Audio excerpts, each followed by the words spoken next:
Violence against women and girls, and this new report that shows that it's growing, and also that 1 in 12 women can expect to experience gender-based violence each year.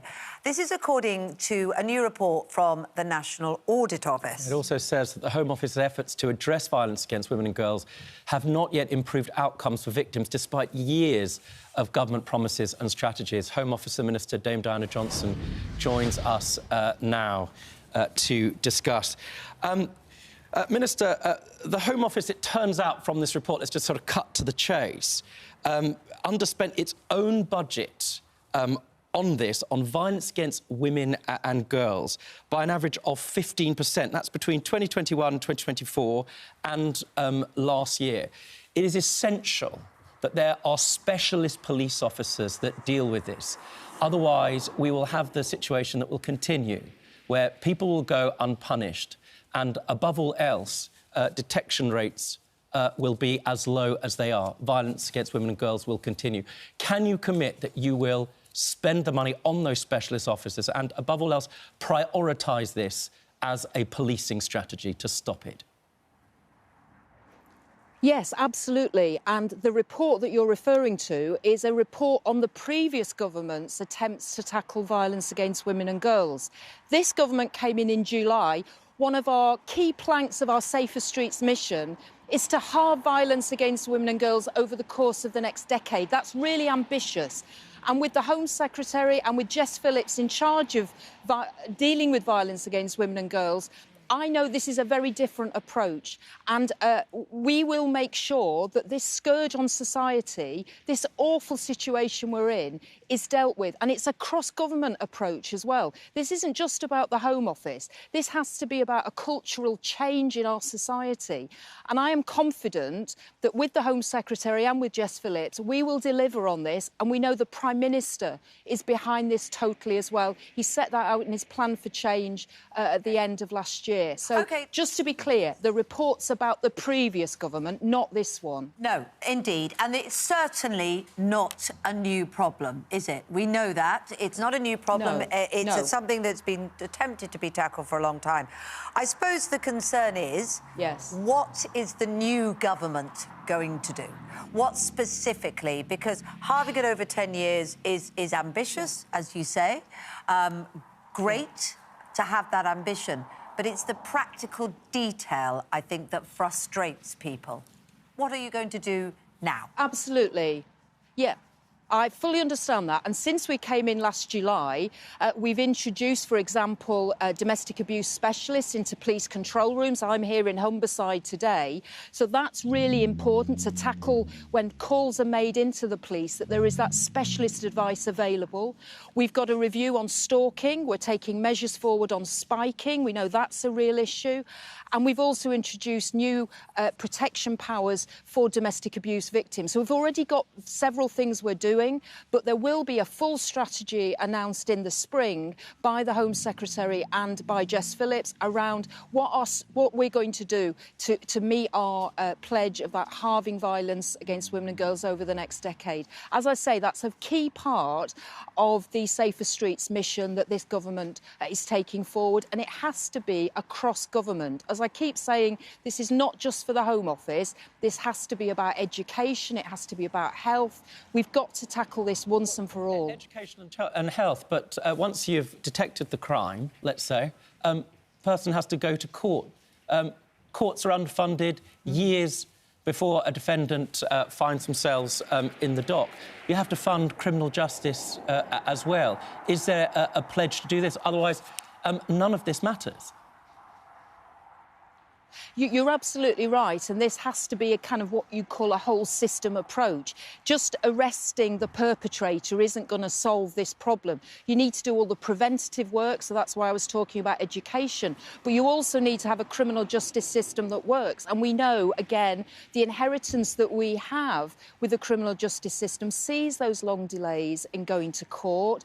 That needs to be tackled. Of course, I know Jess Phillips and the Home Secretary are very much in conversation with the Ministry of Justice and what more we can do. So this is a kind of whole approach across society. It cannot just be for the police. And I hope that one of the criticisms in the National Audit Office report was that the Home Office was basically doing this on their own. They weren't spending their budgets. We're taking a very different approach. This is across the system. We want to spend the money that's made available on this really important issue, one that I think all the ministers in the Home Office and across government care passionately about. Now, Labour says it's introducing funding to start the delivery of this 13,000 more neighbourhood police officers. However, yet this morning, we understand that there's a 14% gap and a layoff of some 200 police officers because of a problem with that funding. So where are we actually going to see the benefit directly in the community? So just to be clear, there is over £1 billion additional money available to police forces from April over the budget they've had this year.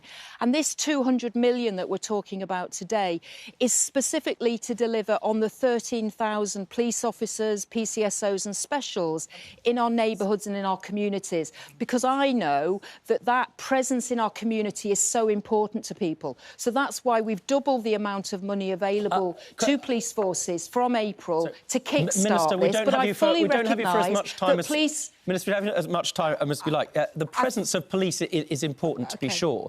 But as you'll be aware, it's about prioritising police. Now, do you know, just off the top of your head, or in general, I suspect you do, how many burglaries there were, albeit before you took office in 2023, how many were solved?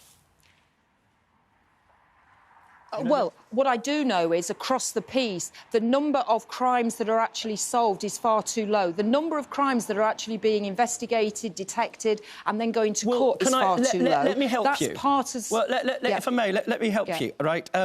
In a number of in a number of areas, there were no burglaries solved. It was about 82% failure in the Met Police, right? Now, one of the things people think about when they talk about policing is when they're burgled, nobody comes to their house. Yet at the same time, it appears that the priorities of the police are easier when it's low-hanging fruit, like, for example, showing up at, say, Alison Pearson, the journalist's house, over a problematic tweet. Will you be very clear in your guidance to police officers that what matters are crimes that affect most people within their communities, and to jettison all of the other stuff?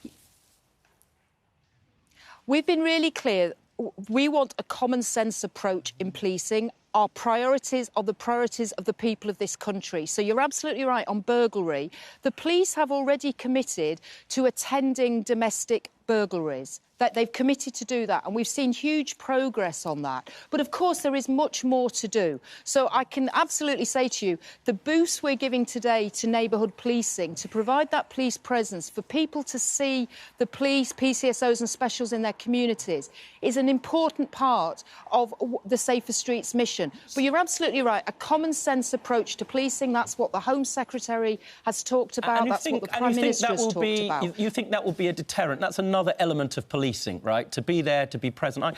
I ask you because moving over, if we may, to cross-channel, to the terrible thing that's happening in the Channel, right? 23,340 cross-channel illegally over 6 months, right? Since you've been in office. That will be a high if it continues in 2022. Now, one of the things that's happening for a deterrent is the Foreign Secretary is over to Tunisia to spend £5 million to help people get jobs. Now, like our viewers, I'm sort of lost on this.